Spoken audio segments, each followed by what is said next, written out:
আসন্ন জাতীয় সংসদ নির্বাচনকে কেন্দ্র করে দেশের তরুণ সমাজে বইছে ভিন্ন আমেজ।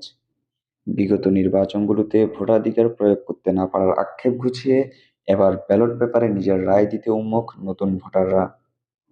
ভোট প্রয়োগের পাশাপাশি 5ই আগস্ট পরবর্তী নতুন বাংলাদেশ নিয়ে তাদের প্রত্যাশা এখন অনেক। চলুন আজ জেনে আসি আগামীর বাংলাদেশ নিয়ে কি ভাবছে জাহাঙ্গীরনগর বিশ্ববিদ্যালয়ের তরুণ ভোটাররা। আসলে এমন প্রার্থী প্রত্যাশা করি যে আসলে সকল ধর্ম বর্ণ কাছে যে একজন সেন্ট্রাল ফিগার হিসাবে থাকবে, যে আসলে সবাইকে একসাথে নিয়ে চলতে পারবে। আসলে যাতে যাতে একজন সংখ্যালঘু যেভাবে থাকে, একজন সংখ্যাগুরু যেন ওভাবে থাকে। অভ্যুত্থান পরবর্তী সময়ে মানুষের মধ্যে একটি সংস্কারের আকাঙ্ক্ষা ছিল, যেটা আমরা দেখেছি যে বিগত 17 বছর যেই বিষয়গুলোকে পুঁজি করে হাসিনা আসলে ফ্যাসিস্ট হতে পেরেছিল।